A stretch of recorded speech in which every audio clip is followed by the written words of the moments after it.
Hello student. Today we are going to discuss about a two-person game without saddle point, and we are going to solve a two-person zero-sum game without saddle point with the help of a algebraic method. First thing, what is the algebraic method? Algebraic method है क्या? जैसे two-person zero-sum game में अगर saddle point है, meaning of this one is that the value of a saddle point with the profit of a if a player A start the game, then profit of a player A and loss of a player B. लेकिन अगर saddle point नहीं है, then what will happen? If there is a no saddle point, meaning of this one, by moving the pure strategy, we unable to find out a point or a value of the game जो कि A के लिए हो क्या हो profit हो और B के लिए लॉस हो and vice versa both means A के लिए लॉस हो और बी के लिए प्रॉफिट हो एक ऐसा पॉइंट या एक ऐसी वैल्यू हम with the help of a mini max max mini principle find नहीं कर पा रहे हैं मीन्स एक वैल्यू हमें ऐसी फाइंड करनी है जो कि एक के लिए प्रॉफिट हो और दूसरे के लिए लॉस हो जो कि प्योर स्ट्रेटजी से mini max max mini principle में आप नहीं कर पा रहे हैं मीन्स उसमें सैडल पॉइंट नहीं मिल पा रहा है then what will happen in algebraic method be mix the strategies of a A and B A और बी की स्ट्रेटजी को मिक्स करते हैं मीन्स कुछ पार्ट ऑफ ए मीन्स जो ए के रूल हैं और बी के रूल हैं उन्हें मिक्स करके ए यूज करता है और बी जो उसके पास स्ट्रेटजीज हैं उन्हें यूज मिक्स करके यूज करता है मीन्स मिक्स स्ट्रेटजीज यूज हो रही हैं to find out a saddle point to not to find out a saddle point to find out such a value of a game which is a profit or loss of a player A and conversely loss and profit of a player B. So here first we derive a mathematical expression which we used to solve a numerical problem. So for sake of a simplicity here we consider means a 2 cross 2 matrix having a two player means A हम लोग एक consider करते हैं let payoff matrix let payoff matrix of a game payoff matrix B 2 cross 2 की हम लोग लेते हैं यहाँ पे प्लेयर ए है आपके पास there are two strategy means A1 and A2 player B have a two strategy also B1 and B2 and values of the payoff with the A11 A12 A21 A22 A22 just we write once again A22 A22 so suppose player A and optimal strategy हम लोग ये मान लेते हैं player A के लिए है optimal optimal strategy for player ए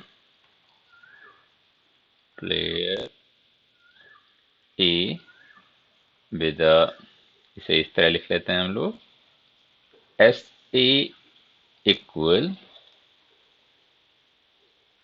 ए अपनी स्ट्रेटजी A1 यूज करेगा with probability P1 A2 use करेगा with probability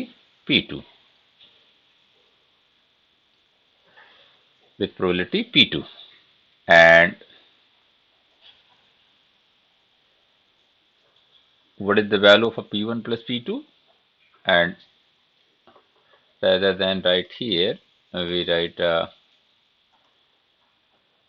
here means SA with the SA with A1, अगर प्लेयर ए अपनी A1 strategy with probability P1 use करता है, A2 strategy with probability P2 use करता है, और हम जानते हैं कि sum of probability P1 plus P2 equal 1. Similarly,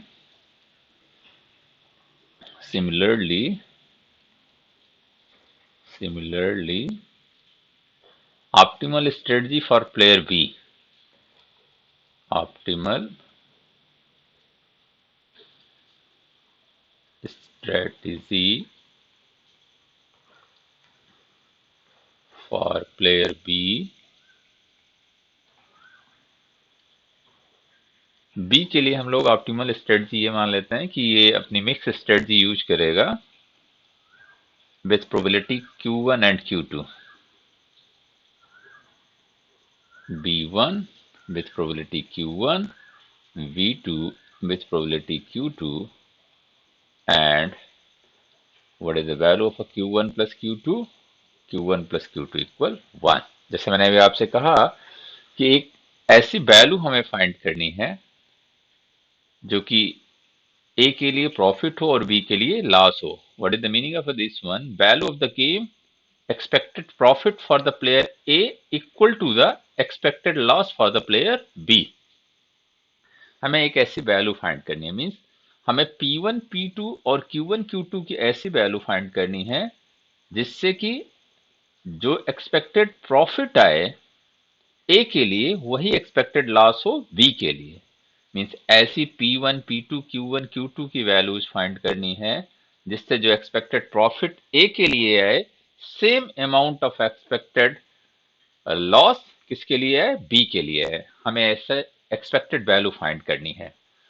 तो इसके लिए क्या करना होगा? हम लोग एक्सपेक्टेड गेन निकाल लेते हैं. किसके लिए? ए के लिए. अगर बी B1 मूव करता है, यहां पे हम लोग लिख लेते हैं if B move the B1, if expected gain, यहां पे लिख लेते हैं हम लोग expected gain expected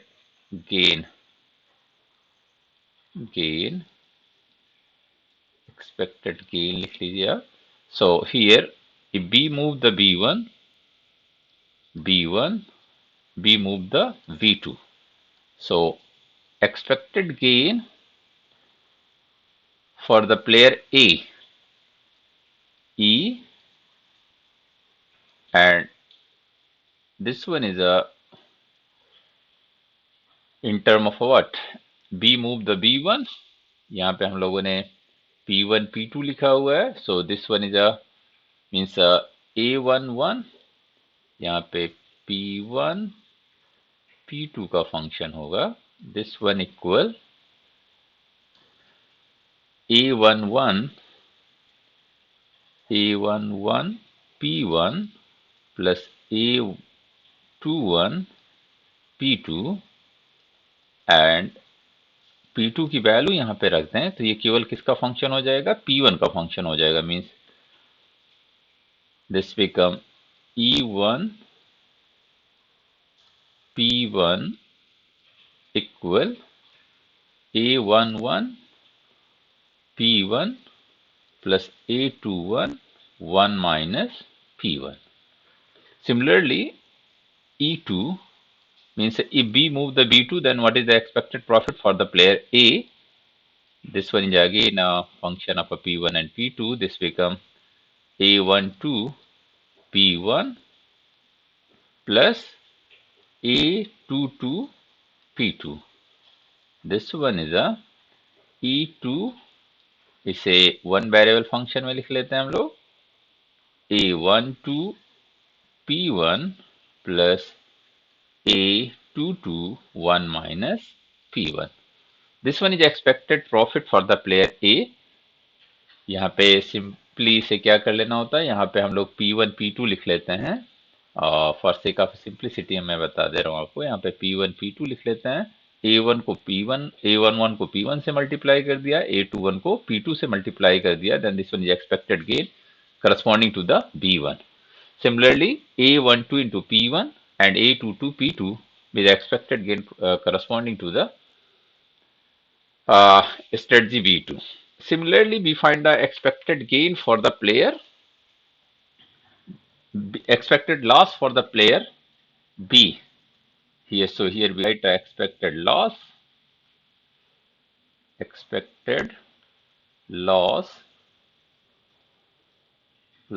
for player B, for player B,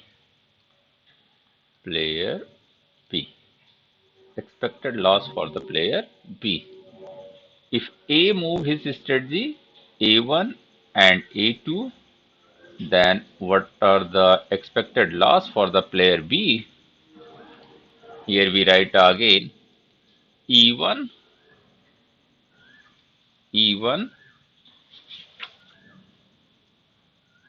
in term of Q1 and Q2. This one is a A11 Q1 plus A12 Q2, और अगर Q1 plus Q2 equal 1 को यूज कर लें, then this become E1 in term of a Q1, this become A11 Q1 plus A12 1 minus Q1. In a similar manner, if A moves his strategy A2, then expected loss for the player B Q1 Q2 A21 Q1 plus A22 Q2, and one variable function में लिखना चाहें Q1 equal A21 Q1 plus A22 1 minus Q1. So now expected profit for the player A. तो जो mix move use करेंगे हम लोग, सो अगर इसे आप मिक्स कर देते हैं, so expected profit for the player A and similarly expected loss for the player B हम लोग अब फाइंड करेंगे। तो यहां पर हम लोग लिख देते हैं एक्सपेक्टेड गेन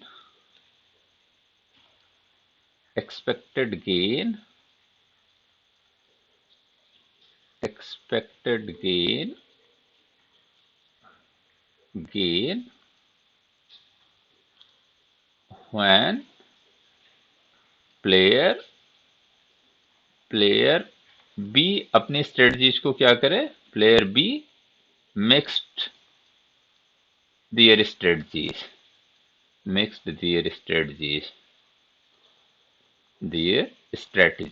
अपनी स्ट्रेटजीज को क्या करे, मिक्स करे।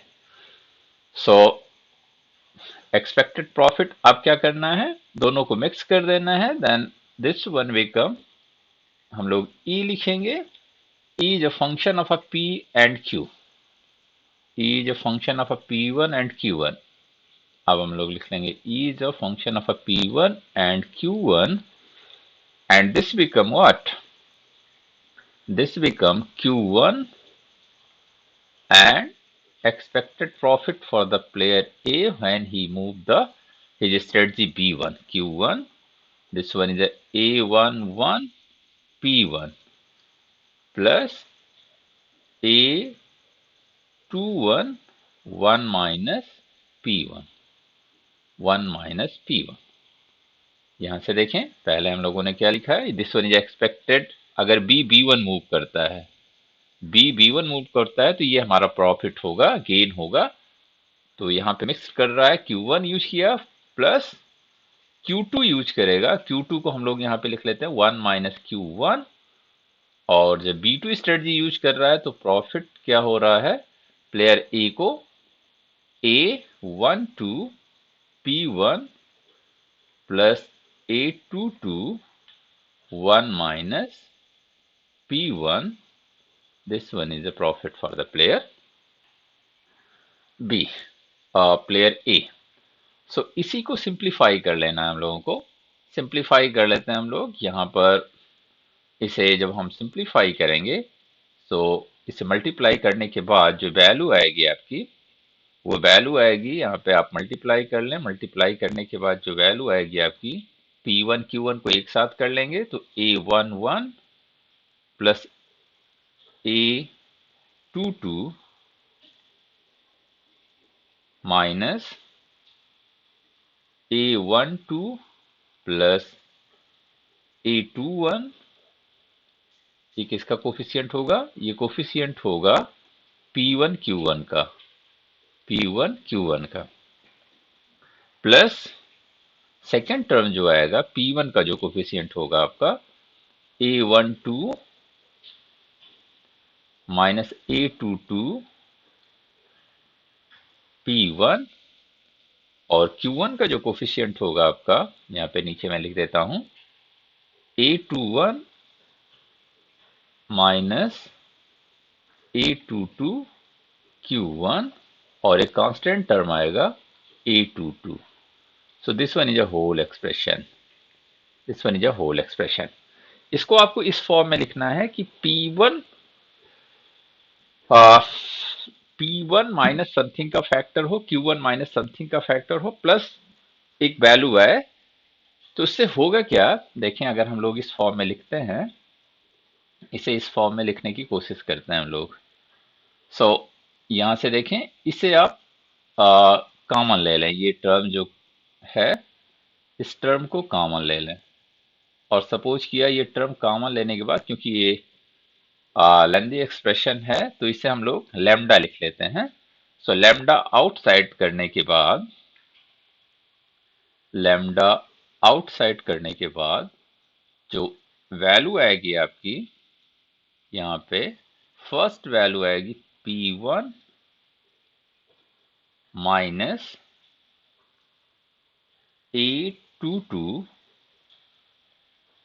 A22 minus A21 divided by lambda. आप इसे सिंप्लीफाई करके देख लीजिएगा, this one is a first term. Second term आएगा Q1 का जो कोफिशिएंट होगा। ऐसा क्यों इस फॉर्म में लिख रहे हैं, अभी मैं बता देता हूं आपको कि इस फॉर्म में ही क्यों लिखा गया। इस फॉर्म में ही क्यों लिखा गया, Q1 A22 minus A12 divided by lambda plus A12 A11 A22 minus A12 A21 divided by lambda. इस फॉर्म में क्यों लिखा गया, यहां से देखें, अगर P1 की दिस वन हो जाती है, यहां से देखें, इस कोफिशिएंट की इक्वल हो जाती है, इस कोफिशिएंट की इक्वल हो जाती है, तो एक्सपेक्टेड पे ऑफ क्या आ जाएगा, एक्सपेक्टेड पे ऑफ इज दिस वन, और if the value of a Q1 equal this one, इसकी इक्वल हो जाती है, तो भी एक्सपेक्टेड लॉस हमारा क्या होगा, दिस वन, ये हमारा एक्सपेक्टेड लॉस होगा। एक्सपेक्टेड लॉस मीन्स जो हमारा एम था, हमारा एम ये था कि P1 P2 Q1, अगर P1 हमें मिल गया तो P2 we able to find out a P2, be able to find out a Q1, then also be able to find out a Q2। So जो हमारा एम था कि P1 P2 Q1 Q2 की ऐसी value find करना जिससे एक value आए, जो कि एक वैल्यू है, जो यहां पर ये वैल्यू है आपकी, जो मैं यहां पे इनसाइड ब्रैकेट कर रहा हूं, ये वैल्यू है, ये वैल्यू है जो कि एक के लिए प्रॉफिट हो और दूसरे के लिए लॉस हो। एक सिंगल यूनिक वैल्यू हमें फाइंड करना था, जिसे हम वैल्यू ऑफ द गेम कह रहे हैं, जो कि एक के लिए प्रॉफिट हो और दूसरे के लिए लॉस हो। तो वो एम हमारा यहाँ पे फुलफिल हो रहा है, that's why here we write in this form. इस फॉर्म में हम लिख रहे हैं। आप यहाँ पे इसे जब सिंप्लीफाई करेंगे तो सेम रिजल्ट आएगा। So from this expression, if the value of a P1, यहाँ पे हम लोग लिख लेते हैं, if from last expression from last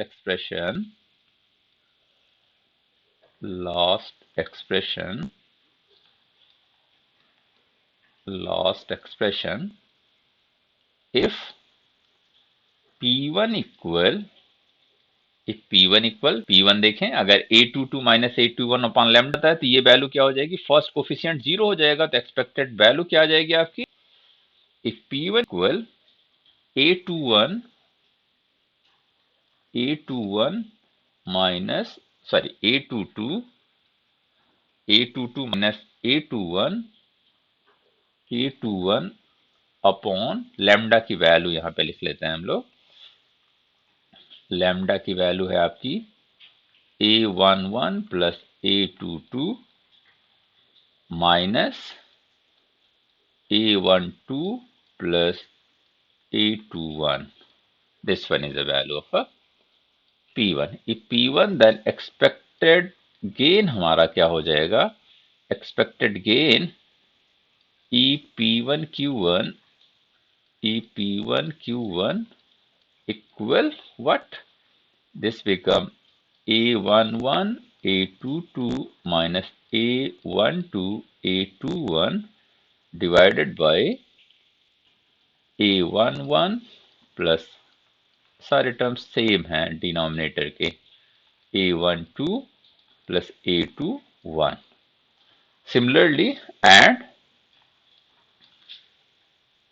if Q1 equal this one A22 minus A12 upon same lambda की वैल्यू आपकी सभी जगह सेम है, A11 plus A22 minus A12 plus A21 यहाँ पे लिख लेते हैं हम लोग, देन यहाँ पे देन यहाँ भी आप देन लिख लें, देन एक्सपेक्टेड लॉस, बेसिकली एक के लिए प्रॉफिट होगा तो दूसरे के लिए लॉस होगा, P1 Q1 इक्वल सेम आएगा आपका A11 A22 minus A12 A21 so A11 plus A22 minus A12 plus A21. तो जो हमारा एम था 2% जीरो सम गेम, तो 2% जीरो सम गेम में क्या था, एक दूसरे के लॉस के इक्वल होना चाहिए, मीन्स एक ऐसा अमाउंट हमें वैल्यू ऑफ द गेम के फॉर्म में मिलना चाहिए जो एक के लिए प्रॉफिट हो दूसरे के लिए लॉस हो, तभी हम क्या कह पाएंगे 2% जीरो सम गेम। तो यहां पर वो एम हमारा फुलफिल हो रहा है, मीन्स P1 और Q1 की हम ऐसी वैल्यू फाइंड कर पा रहे हैं जिससे कि जो एक्सपेक्टेड प्रॉफिट है प्लेयर ए के लिए, same amount of expected loss आ रहा है किसके लिए, प्लेयर बी के लिए। So we able to find out this one. So अगर ऐसा हम कर पा रहे हैं, सो हमारा एम फुलफिल हो रहा है। यहाँ पे जैसा मैंने अभी आपसे कहा 2% जीरो सम गेम